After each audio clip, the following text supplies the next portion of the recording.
জাত বিভেদের লড়াইয়ে মানুষ এতটা নিচে নেমে যায় যে মানুষকে মানুষ মনে করে না।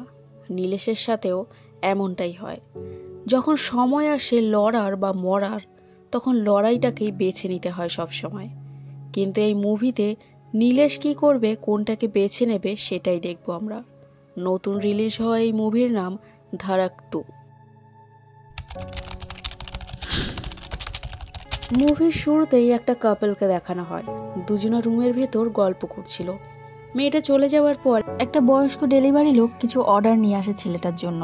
ছেলেটা বলে সে তো কিছুই অর্ডার করেনি। লোকটা বারবার বলে অর্ডার এখান থেকে এসেছে। সেই জন্য ছেলেটা ভাবে হয়তো এটা ওর গার্লফ্রেন্ড করেছে, তাই রেখে দেয়। লোকটা যায় না, একটু দূরে দাঁড়িয়ে ছেলেটার রুমের দিকে নজর রাখছিল। ছেলেটা যখন ব্যালকনিতে যায়, লোকটা সেই সময় তাড়াতাড়ি গিয়ে পেছন থেকে ধাক্কা দিয়ে ছেলেটাকে ফেলে দেয়। ছেলেটার সাথে সাথেই মারা যায়। এখান থেকে সিন চেঞ্জ হয়ে আর একটা ছেলেকে দেখানো হয়, যার নাম নীলেশ। নীলেশ ব্যান্ড বাজায় বিয়ে বাড়িতে। নিজের টিম নিয়ে একটা বিয়ে বাড়ির উদ্দেশ্যেই যাচ্ছিল। বিয়ে বাড়িতে নীলেশের একটা মেয়েকে দেখে খুবই ভালো লাগে। কিছুক্ষণ পর মেয়েটার সামনে থেকে এসে নীলেশের ফোন নাম্বার চায়, বলে খুব সুন্দর ঢোল বাজাও তোমরা, সামনেই আমার দিদির বিয়ে আসছে, ফোন করব, চলে আসবে, এখন থেকেই বুকিং করলাম। পরদিন নীলেশ ল কলেজে অ্যাডমিশন নিতে চায়। নীলেশ খুবই টেনশনে ছিল, কারণ প্রথমত ও হিন্দি মিডিয়াম থেকে পড়াশোনা করে এসেছে, দ্বিতীয়ত ওর এই অ্যাডমিশনটা হচ্ছে কোটা থেকে।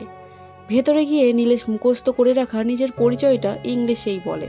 প্রিন্সিপাল বলে প্রথম 2 বছর তো ক্যান্টিনেই কাটবে, তারপরের 2 বছর প্রোটেস্ট করবে, লাস্ট বছরের নেতা হয়ে যাবে, ফালতু সিট কেন নষ্ট করছো। নীলেশ বলে পলিটিক্স করার জন্য লড়াই করতে হয়, যেটা আমি পারবো না, কিন্তু লয়ার হওয়ার জন্য পড়াশোনা করতে হয়, এটা আমি করতে পারবো। এই কথাটা শুনে প্রিন্সিপাল নীলেশকে অ্যাডমিশন দিয়ে দেয় আর পলিটিক্স থেকে দূরে থাকতে বলে। পরদিন কলেজে এসে নীলেশের সেই মেয়েটির সাথে দেখা হয়, যে মেয়েটি দিদির বিয়ের ব্যান্ড বাজার জন্য নীলেশের ফোন নাম্বার নিয়েছিল। এই মেয়েটির নাম বিদিশা। নীলেশ আর বিদিশা দুজনেই ক্লাসমেট। ক্লাসে সবাইকার নাম জিজ্ঞেস করা হয়, সবাই সবার নাম বলে, কিন্তু নীলেশ একটু টেনশনে ছিল। ওকে ওর নাম জিজ্ঞেস করলে ওর টাইটেল বলে না, তার বদলে বলে নীলেশ BLLB। এটা শুনে তো ক্লাসের সবাই হাসাহাসি করে আর নীলেশকে নিয়ে যায় র্যাগিং করার জন্য। তখনই সেখানে শেখার এসে নীলেশকে নিয়ে যায়। শেখার সিনিয়র ছিল, কলেজে প্রোটেস্ট করত। পরদিন ক্লাসে রিচা লেকচার দিচ্ছিল ইংলিশে। নীলেশ কিছু বুঝতে না পারায় হিন্দিতে বোঝাতে বলে। রিচা হিন্দিতে বুঝিয়ে বলে 5 জন লোক জঙ্গলের গুহায় আটকে পড়ে। প্রায় 20 দিন পর রেডিয়েশনের দ্বারা জানা যায় ভেতরে খাবার শেষ হয়ে এসেছে। তাদের কাছে পৌঁছাতে এখনও 10 দিন সময় লাগবে। এবার ডাক্তার এনালাইজ করে বলে 10 দিন পর্যন্ত না খেয়ে বেঁচে থাকা ওদের পক্ষে অসম্ভব। তারপর হঠাৎ একদিন ওদের মধ্যে থাকা একজন এক্সপ্লোরার বলে, আমরা যদি আমাদের মধ্যেই কাউকে খেয়ে ফেলি, আমার কাছে একটা পাশা আছে, পাশা খেলে যে হারবে সে মারা যাবে। একটু ইতস্তত হওয়ার পর বাকি 4 জনও রাজি হয়ে যায়। পাশা খেলা শুরু হয়। যেই এক্সপ্লোরার এই বুদ্ধিটা দিয়েছিল সেই হেরে যায় আর তাকে সবাই খেয়ে ফেলে। এবার রিচা এই গল্পটা শোনানোর পর সব ল স্টুডেন্টকে বিচার করতে বলে যে ওই লোকগুলো যেটা করলো সেটা কি ঠিক নাকি ভুল। এটা স্টুডেন্টদের অ্যাসাইনমেন্ট ছিল। নীলেশ ক্লাস থেকে বেরিয়ে বিদিশাকে জিজ্ঞেস করে এই অ্যাসাইনমেন্টটা হিন্দিতে করা যাবে কিনা, কারণ ও হিন্দি মিডিয়ামের স্টুডেন্ট, ইংলিশটা একটু একটু পারে। বিদিশা বলে হ্যাঁ, হিন্দিতেও করা যাবে, কিন্তু তুমি যখন একটু একটু ইংলিশ পারো তাহলে আর একটু শিখে নিলেই তো হাইকোর্ট বা সুপ্রিম কোর্টেও ট্রাই করতে পারবে। ইংলিশ জানা থাকলে সব জায়গাতেই ট্রাই করা যায়। নীলেশ বাড়িতে গিয়ে রাত্রিবেলা পাড়া প্রতিবেশী আর ওর মাকেও প্রজেক্টটা নিয়ে আলোচনা করে। নীলেশের মা বলে মানুষ যখন ক্ষুধার্ত থাকে তখন চিন্তা ভাবনা করার ক্ষমতা হারিয়ে ফেলে, হার্টবিট বেড়ে যায়, তাই এই খিদে মানুষকে দিয়ে সব করাতে পারে। এটা জঙ্গলের নিয়ম, মারো না হলে মরো। পরদিন কলেজ শেষ করে নীলেশ আর বিদিশা ঘুরতে যায়, একসাথে অনেকক্ষণ সময় কাটায়। সেদিন রাত্রিবেলা সেই লোকটাকে দেখানো হয় যে কিছুদিন আগে একটা ছেলেকে ছাদ থেকে ফেলে খুন করেছিল। এই লোকটির নাম শঙ্কর। শঙ্কর একটা বাড়িতে যায়, একজন মহিলা তাকে বলে ওনার বাড়ির মেয়ে একটা ছেলেকে ভালোবাসে, সেজন্য ওনার ছেলে মেয়েকে বলেছিল ছেলেটার সাথে মেলামেশা বন্ধ করে দিতে।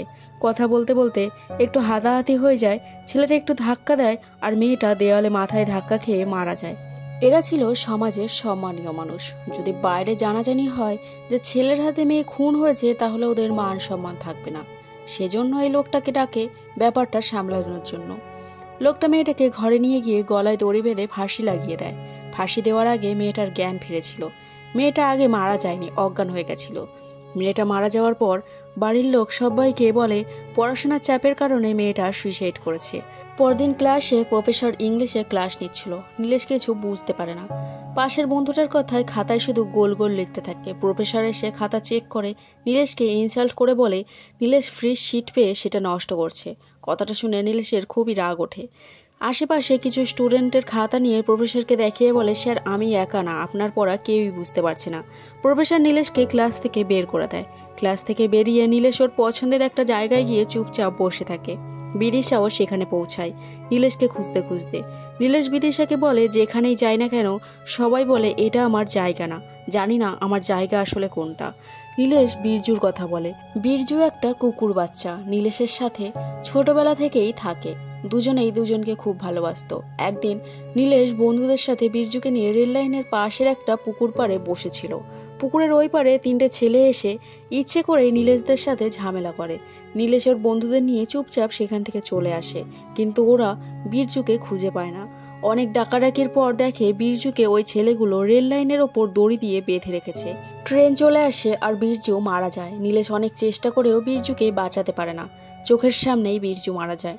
বিকেলবেলা পুলিশ এসে নীলেশ ও ওর বন্ধুদের তুলে নিয়ে যায়, এটা বলে যে নীলেশরা নাকি রেল লাইনের জল চুরি করছিল। নীলেশের মা প্রমাণ চাইলে পুলিশ ওনাকে চড় মারে। পুলিশ স্টেশনে নিয়ে গিয়ে নীলেশকে বিনা কারণে খুব মারে। রাত্রে নীলেশের মা ভালো একটা লয়ার নিয়ে গিয়ে ছাড়িয়ে আনে। সেদিন নীলেশের মা নীলেশকে বলেছিল লয়ার হতে, যদি ওর কাছে ক্ষমতা থাকে তাহলে ওকে কেউ কোনোদিনই হাত লাগাতে পারবে না। আর সেই দিনই নীলেশ ঠিক করে যাই হয়ে যাক না কেন লয়ার ওকে হতেই হবে। বিদেশে সব কথা শুনে বলে ইংলিশটা ও নীলেশকে পড়িয়ে দেবে। তারপর থেকে দুজনে একসাথেই পড়াশোনা করে। নীলেশ খুব ভালোভাবে পরীক্ষা দিয়ে পাশ করে যায়। বিদিশা ওর দিদির বিয়েতে নীলেশকে ইনভাইট করার জন্য কার্ড নেয়। ওর ভাই রনিক বিদিশাকে জিজ্ঞেস করে নীলেশের পুরো নাম জানে নাকি। বিদিশা বলে হ্যাঁ, নীলেশ আহিরবার। পুরো নাম শুনে বিদিশার বাবা লিস্টে শুধু নীলেশ লিখে ছেড়ে দেয়, পুরো নামটা লেখে না, কারণ নীলেশ ছিল নিচু জাত। ব্যাপারটা জানাজানি হলে হয়তো মান সম্মান চলে যাবে সমাজে। কলেজে এসে বিদিশা নীলেশকে কার্ডটা দেয়। নীলেশ জোরে জোরে কার্ডটা পড়তে থাকে। পড়তে পড়তে নীলেশ নোটিশ করে কার্ডে বিদিশার মায়ের নামের আগে লেট দেওয়া আছে। নীলেশ এটা জানতো না যে বিদিশার মা নেই। বিদিশা বলে যখন ওর 8 বছর বয়স ছিল তখন ওর মা ক্যান্সারে মারা যায়। ওর মায়ের কথা বলে বিদিশা কান্না করতে থাকে। নীলেশ বিদিশাকে শান্ত করে ক্লাসরুমের দিকে যায়। কলেজে শেখর প্রোটেস্ট করছিল। নীলেশকেও পিটিশন সই করতে বললে নীলেশ সই করে না, বলে লড়াই করতে আসিনি। শেখর বলে এই লড়াইটা তোমারও, নয়তো আজকে যেখানে আমি দাঁড়িয়ে আছি কালকে সেখানেই তুমি দাঁড়িয়ে থাকবে। রিচা শেখরকে জোর করতে বারণ করে। বিদিশা দিদির বিয়ের দিন বিদিশা নীলেশকে মেসেজ করে বলে তাড়াতাড়ি আসতে, ওর বাবার সাথে দেখা করাবে। বিয়েতে যাওয়ার জন্য নীলেশের বন্ধুরা নীলেশের জন্য জামা প্যান্ট নিয়ে আসে। রেডি হয়ে নীলেশ পৌঁছে যায় বিয়েতে। নীলেশকে বিদিশার সাথে দেখে বিদিশার বাড়ির লোক পছন্দ করে না। অনুষ্ঠানের শেষে বিদিশার বাবা নীলেশকে সাইডে নিয়ে যায় কথা বলার জন্য। সেখানে রনিক ছেলেপেলে নিয়ে এসে নীলেশকে খুব মারে, এমনকি নীলেশের গায়ে পেচ্ছাপ করে দেয়। বিদিশার বাবা নীলেশকে বলে বিদিশার থেকে দূরে থাকতে, না হলে এরা মেরে ফেলবে। এই খবরটা পাঁচকান হলে সমাজে ওঠা বসাও বন্ধ হয়ে যাবে। নীলেশের খুবই রাগ হয়, কিন্তু কিছু করার নেই। ওদিকে বিদিশা নীলেশকে অনেক খোঁজে, ফোন করে, কিন্তু নীলেশ ফোন তোলে না। এরপর অনেক দিন নীলেশ কলেজেও যায় না। ওদিকে শেখরকে সাসপেন্ড করে দেওয়া হয় প্রোটেস্ট করার জন্য, এটা মনে করে যে শেখর কলেজের ফান্ড দিয়ে পলিটিক্স করছিল। শেখর প্রিন্সিপালের সাথে কথা বলে। প্রিন্সিপাল বলে স্টুডেন্টদের ক্লাসে যেতে দাও, তারপর আমি দেখছি কি করা যায়। শেখর পুরোপুরি ভেঙে পড়ে। মিথ্যে কারণে ওকে সাসপেন্ড করা হয়েছিল। অনেকদিন কলেজে না যাওয়ার কারণে বিদিশা নীলেশের বাড়ি চলে আসে নীলেশের সাথে দেখা করার জন্য। বিদিশা জিজ্ঞেস করে নীলেশ কেন ওকে অ্যাভয়েড করছে। নীলেশ বলে ওদের মধ্যে অনেক পার্থক্য, ওরা কখনোই একসাথে থাকতে পারবে না। বিদিশা অনেক জোর করে, অনেক বোঝানোর চেষ্টা করে, কিন্তু নীলেশ কোনো কথা শোনে না, বিদিশাকে চলে যেতে বলে। কষ্ট তো নীলেশেরও অনেক হচ্ছিল, কিন্তু ওর কিছু করার ছিল না। ল ক্লাসে বিদিশা আর নীলেশ একটা কেস নিয়ে ক্লাস করছিল। রনিক জাজ হয়েছিল। নীলেশের একটু ভুল বলায় রনিকের সাথে তর্ক লেগে যায়। রাগে নীলেশ রনিককে ঘুষি মেরে দেয়। প্রিন্সিপাল নীলেশের গার্জেন কল করে, কিন্তু নীলেশের পক্ষে সম্ভব না ওর বাবাকে আনা। কলেজ থেকে বের করে দেবে এটা নিয়ে চিন্তা করছিল। নীলেশের বন্ধু একটা লোককে ঠিক করে দেয় নীলেশের বাবা হিসাবে। তাকে নিয়ে গিয়ে এই যাত্রায় তো নীলেশ বেঁচে যায়। পরদিন নীলেশ কলেজে গিয়ে শেখারকে দেখে এক জায়গায় বসে থাকতে। কলেজের বাকি স্টুডেন্টরা শেখারের সাথে খুবই খারাপ ব্যবহার করে। নীলেশ যখন শেখারকে দেখেও চলে যায়, এটাতে শেখার আরও বেশি কষ্ট পায়। ক্লাসে গিয়ে শেখার রনিকের জায়গায় বসে পড়ে। রনিক এসে যখন উঠতে বলে, নীলেশ ওঠে না। সবাই মিলে জোর করেও নীলেশকে সরাতে পারে না। নীলেশের সাথে রনিকের হাতাহাতি শুরু হয়ে যায়। বিদিশা এসে দুজনকে ছাড়ায়। তখনই রনিক বলে, ভুল করে ফেলেছি তোকে বিয়েতে ছেড়ে। কথাটা শুনে বিদিশা জিজ্ঞেস করে বিয়েতে কি হয়েছিল, কিন্তু রনিক কিছুই বলে না। রাত্রিবেলা নীলেশ একা একা বাড়ি ফিরছিল। তিনজন ছেলে ওর পিছু করে ওকে ধরে ড্রেনে ফেলার চেষ্টা করে জোর করে। তখনই সেখানে শঙ্কর এসে ছেলেগুলোকে তাড়ায়। পাশে একটা চায়ের দোকানে নিয়ে গিয়ে জিজ্ঞেস করে কি হয়েছে। নীলেশ বলে কলেজে একটু ঝামেলা হয়ে গেছিল। নীলেশ শঙ্করকে একটা চায়ের গ্লাস দেয়। শঙ্কর নীলেশের বাড়ি কোথায় জিজ্ঞেস করে। নীলেশ বলে ভীমনগর। কথাটা শুনে লোকটা চা না খেয়ে গ্লাসটা সরিয়ে রাখে, কারণ নীলেশ ছিল নিচু জাতের ছেলে। পরদিন ক্লাসে গিয়ে নীলেশ আবার রনিকের জায়গায় বসে পড়ে। নীলেশের বন্ধু সরতে বললেও সরে না। রনিক এসে পেছনে বসে। ক্লাস শেষ করে নীলেশ ক্যাম্পাসে হাঁটছিল। তখনই রনিক এক বালতি নোংরা এনে নীলেশের গায়ে ছুঁড়ে মারে। নীলেশ ভয় পেয়ে সেখান থেকে প্রথমে দৌড়ে চলে যায়, কিন্তু যখন বিদিশা রনিককে এসে বলে ও কেন ফালতু নীলেশের সাথে ঝামেলা করছে, ওর যার সাথে ইচ্ছে তার সাথে কথা বলবে, কিন্তু রনিক বিদিশাকে মারতে যায়। ঠিক সেই সময় নীলেশ এসে রনিকের মুখেও নোংরা লাগিয়ে দেয়। দুজনের মধ্যে মারামারি লেগেই গেছিল। তখনই প্রিন্সিপাল সেখানে এসে দুজনকে অফিসে ডেকে গার্জিয়ান কল করে। নীলেশের বন্ধু এসে নীলেশকে জিজ্ঞেস করে আবার ওই লোকটাকে বাবা সাজিয়ে নিয়ে আসবে কিনা, কিন্তু নীলেশ রেগে বলে এইবার ওর নিজের বাবাকেই লাগবে। নীলেশ চলে যায় ওর বাবার কাছে। ওর বাবা মেয়ে সেজে নাচ করে। এই কাজটায় নীলেশ খুবই লজ্জা পায়। পরদিন ওর বাবাকে কলেজে নিয়ে যায়। রনিককে 15 দিনের জন্য সাসপেন্ড করে দেওয়া হয়। নীলেশকে কিছু করে না, তাই রনিক প্রিন্সিপালকে বলে, স্যার আপনি কি নিজের লোকেদের সাহায্য করছেন? কথাটা শুনে প্রিন্সিপাল রনিককে বকে পাঠিয়ে দেয়।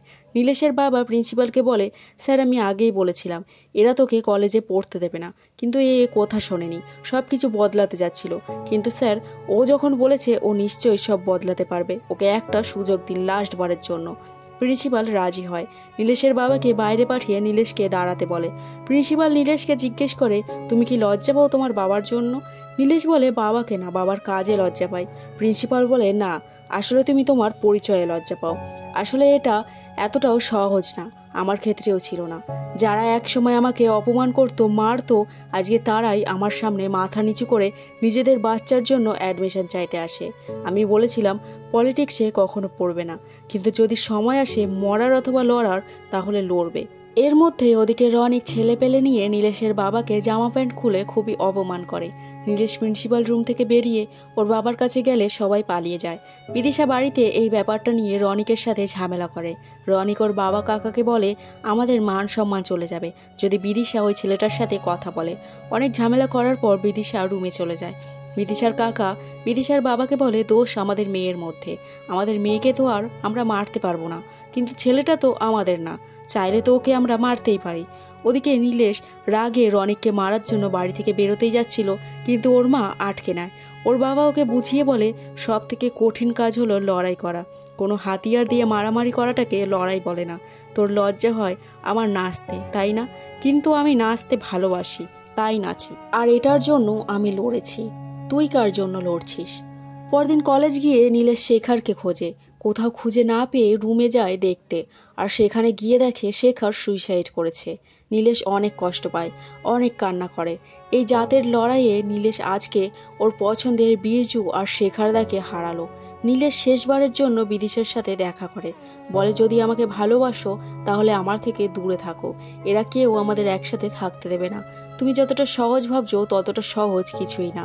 বিদিশা নীলেশকে বলে ওর বাবার সাথে কথা বলবে এটা নিয়ে। নীলেশ বলে, তোমার বাবা কিছু করবে না, যাও গিয়ে জিজ্ঞেস করো তোমার বাবাকে কি হয়েছিল বিয়েতে, বলে নীলেশ চলে যায়। কলেজ থেকে ফেরার পথে নীলেশের শঙ্করের সাথে দেখা হয়। একটা ছোট অ্যাক্সিডেন্ট হওয়ার জন্য শঙ্কর নীলেশকে একটু এগিয়ে দিয়ে আসতে বলে। কিছুটা যাওয়ার পর শঙ্কর গাড়ি থামাতে বলে। গাড়ি থামানো মাত্রই শঙ্কর পেছন থেকে হেলমেট দিয়ে নীলেশকে মাথায় জোরে বাড়ি মারে। নীলেশ অজ্ঞান হয়ে যায়। শঙ্কর নীলেশকে নিয়ে রেল লাইনের ওপর শুইয়ে দেয়। শঙ্করকে রনিক আর ওর বাবা মিলে হায়ার করেছিল নীলেশকে মারার জন্য। রনিক বলেছিল নীলেশ বিদিশাকে নিয়ে পালিয়ে যাবে।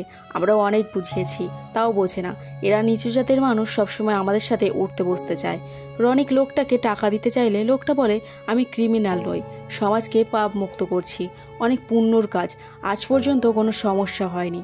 যদি কোনো সমস্যা হয় তাহলে আমার বেঁচে থাকাই বৃথা। অজ্ঞান অবস্থাতে নীলেশ বীরজুকে দেখে। বীরজু এসে নীলেশের গালে চেটে দেয়। নীলেশের জ্ঞান ফেরে। জ্ঞান ফিরতে নীলেশ নিজেকে রেল লাইনে দেখে। একটা ট্রেনও আসছিল। নীলেশ তাড়াতাড়ি রেল লাইন থেকে সরে পড়ে। শঙ্কর আটকাতে যায় কিন্তু পারে না। ট্রেন চলে যাওয়ার পর শঙ্কর নীলেশের পিছু করে আর নীলেশকে খুব মারে। নীলেশ প্রায় মরেই যাচ্ছিল, তখনই মনে পড়ে প্রিন্সিপাল আর ওর মায়ের কথা। ওর মা বলেছিল জঙ্গলের নিয়ম, মারো না হলে মরো। এবং প্রিন্সিপাল বলেছিল মরা এবং লড়ার মধ্যে যে কোনো একটাকে বাঁচতে হলে লড়াইটাকেই বাঁচতে হবে। তারপর নীলেশ শঙ্করকে খুব মারে। তখনই সেখানে রনিক আসে। নীলেশ বুঝে যায় এই সব রনিক করিয়েছে। তখনই রনিকের পিছু করে। রনিক কোনো রকম বাড়িতে পৌঁছায়। নীলেশ রনিককে ওর বাড়ির সামনেই খুব মারে। রনিকের বাবা বিদিশা ও বিদিশার বাবা তখনই বাইরে আসে। নীলেশ সবার সামনে বিদিশার বাবাকে বলে আমি বিয়েতে এই কারণে এসেছিলাম কারণ আমাকে ডাকা হয়েছিল, কিন্তু আপনারা আমাকে মেরে আমার ওপর প্রস্রাব করে আমাকে বাইরে বের করে দিয়েছিলেন। আপনার কথা মতো বিদিশার সাথে আমি কোনো কথাও বলতাম না, তারপরও আমাকে গুন্ডা দিয়ে মার খাইয়েছে, আমার ওপর নোংরা ফেলেছে, আমার বাবার জামা কাপড় খুলেছে সবার সামনে। আর আজকে তো আমাকে জানে মারার চেষ্টাও করেছে।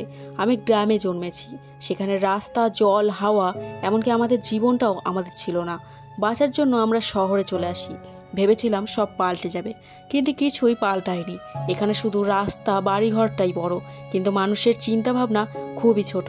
আমরা ভুলে গেছিলাম যে আমার অবস্থাটা বদলাতে পারি, কিন্তু জাত না। এখন বুঝতে পারি ক্ষমতা থাকা কতটা জরুরি। সেজন্য পড়াশোনা করে খেটে লয়ার হতে চেয়েছিলাম, কিন্তু আপনি তো আমার মাথার ওপর থেকে আকাশটাই কেড়ে নিচ্ছেন।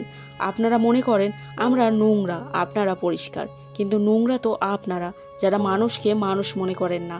রনিকের বাবা বন্দুক নিয়ে আসে নীলেশকে মারার জন্য। রনিকও বিদিশার বাবা আটকানোর চেষ্টা করে। বিদিশা জোরে চিৎকার করায় তিনজনই চুপ হয়ে যায়। বিদিশা সবার সামনে নীলেশকে হাক করে। ওদিকে শঙ্কর রেল লাইনে শুয়ে সুইসাইড করে নেয়। এখান থেকে প্রায় সব কিছুই ঠিক হয়ে যায়। অনেকদিন পর এক্সাম হলে লাস্ট মোমেন্টে নীলেশের পেন আটকে যায়। রনিক পেন দিয়ে হেল্প করে নীলেশকে। নীলেশের জীবন এখন নর্মাল হয়ে গেছে। শেষমেশ এই জাতের লড়াইয়ে নীলেশ জিততে পেরেছে।